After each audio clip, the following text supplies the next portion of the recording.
vast majority of Americans have not served in the military. It's the few who made the sacrifice for the many. In his opening remarks, John Lumpkins refers to his father's service and goes on to continue his remarks. But I thought this week, as I was preparing my remarks, I would call on a couple of persons that I know that did serve. Both men, Goochlanders and Marines, served tours in Iraq. Both were in Fallujah in 2004. I asked them, what do you do on Memorial Day? And how do you think Americans should spend this solemn day? Both men used the word celebrate right off the bat. They both celebrate on this day. Both said, Memorial Day is a big deal for me and my family. One of them added, don't tell the sheriff, but my family has been known to even launch some small fireworks displays. Memorial Day is a day of tremendous pride and solemn remembrance for both of these men. These men and all of us here today do not forget. Whether a sacrifice is in the current news cycle or it took place a century ago, we pause today to pray, reflect, remember, and humbly give thanks for the countless sacrifices made in service to the preservation of our Constitution and our freedoms. Imagine the awe and gratefulness of the families of Angus, Nelson, McLean, and James Frost. These two Coast Guard heroes were aboard the cutter Tampa as it escorted merchant steamers between Allied ports during World War I. Sunk by a German U-boat, 111 Coast Guardsmen plus 4 Navy sailors lost their lives. Until recently, the awards criteria did not permit Coast Guard veterans to receive Purple Hearts for actions that occurred before World War II.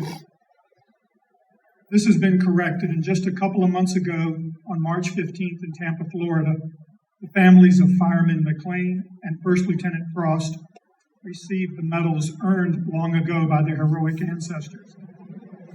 The Coast Guard continues today to identify families whose ancestors still have not received the medals they've earned.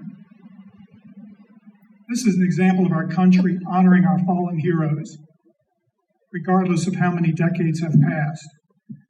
It is a powerful and positive message to us, the living, when our country, here in 2023, remembers, recounts, and honors the ultimate sacrifice of service members killed on September 26, 1918. Pascal Poulain, a member of the Kiowa Nation, enlisted in the U.S. Army in 1942.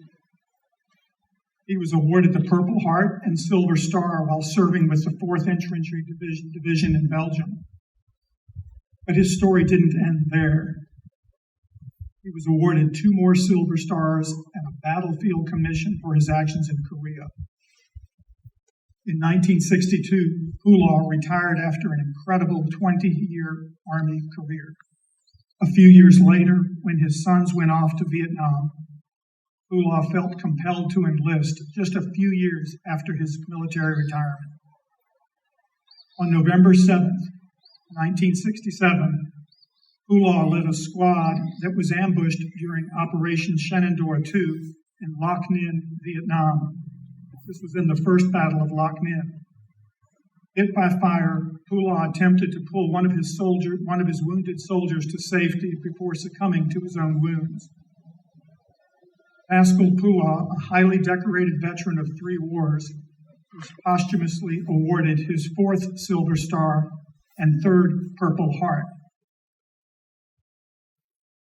All of us gather here today and across this great country in hundreds of cities and towns for heroes like Pascal Poulain, people who have given all so that their progeny can remain free. More than 625,000 men and women have died protecting our freedoms in two world wars, Korea, Vietnam, Iraq, and Afghanistan. Being here today, we are recognizing our obligation to honor and remember Poulain and the many hundreds of thousands of our country's fallen heroes. You and I can further fulfill our obligation to honor those who gave their lives by supporting those who are currently serving in our armed forces. Whether at a domestic base or in a combat zone, we all know military service comes with inherent dangers. Just a few weeks ago, on March 29th, 9 young soldiers with the Army's 101st Airborne Division lost their lives when 2 Black Hawk helicopters crashed near Fort Campbell, Kentucky. Their commander said their sacrifice, quote, will reverberate through our formations for years to come. Their loss and sacrifice on our hearts and minds today. And most of us will only imagine how the sacrifices we remember today are painfully felt by the Gold Star family members who will mourn the individuals for the rest of their lives. Rosanna Powers is a Marine Corps veteran. On August 17, 2004, her little brother, Lance Corporal Caleb Powers, lost his life in Iraq. The very next day, her fiancé, Marine Sergeant Richard Lord, was also killed in the same Iraqi province. Rosanna later wrote, quote, we can debate the war's legacy and what it means for future American policy, foreign policy. But remember who stands ready to protect our freedom to have those debates, and remember those who died to keep that freedom safe. It is upon us to honor them in our own way by trying to make the country they died for a better place, close quote. Woven in today's solemn celebration is our call to also pray for the families and remember the loss and sacrifice of family members like Rosanna Powers. The men and women who died for our freedom represent the diverse patchwork that is the United States of America. They were rich and poor, black and white, male and female.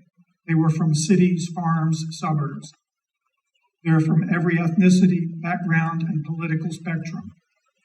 They are most often young, but the one common characteristic is that they all took an oath to die for our nation if called upon. So as I close my remarks, how should we best celebrate this solemn day of remembrance? I offer that we bow our heads before God, give thanks for the countless sacrifices of life that we honor and remember today, and that we recommit ourselves to live, act, work, and serve in ways that ensure America remains a place worthy of such sacrifices. As one of the Goochland Marines I spoke to said, quote, Memorial Day for me is a celebration of life. He added, when I first returned home, I felt a large part of me died with my fallen fellow Marines. I have grown to understand the path forward for me is to celebrate their lives and live my life in a way that lives up to their sacrifice. Ladies and gentlemen, by the way we go about our daily routine and lives, how we teach our children and grandchildren, we will ensure the memories of these heroes and their sacrifices are not in vain. We can ensure that future generations understand the importance of service, sacrifice, and honor. We can ensure through our own community service that our country remains strong, free, and prosperous. Again, thank you for gathering this wet morning to remember and honor the men and women who have given their lives for our great nation. Reflect on their courage, their sacrifice, and their dedication to a cause greater than themselves. And let us celebrate the gift of life in America that we enjoy. In the weeks ahead, when the warm weather finally arrives, enjoy time with friends and family at the beach, the river, and the many wonderful venues and places right here in our Commonwealth. In our celebrating, let us recommit ourselves to the cause of freedom, justice, and democracy, so that the legacy of our fallen heroes and hope of America will continue long after us here today are no longer among the living. We will always mourn the loss of our fallen service members, but today we also celebrate and give thanks for their lives. Thank you. God bless America, and may God bless and keep those who have made the ultimate sacrifice for our freedom.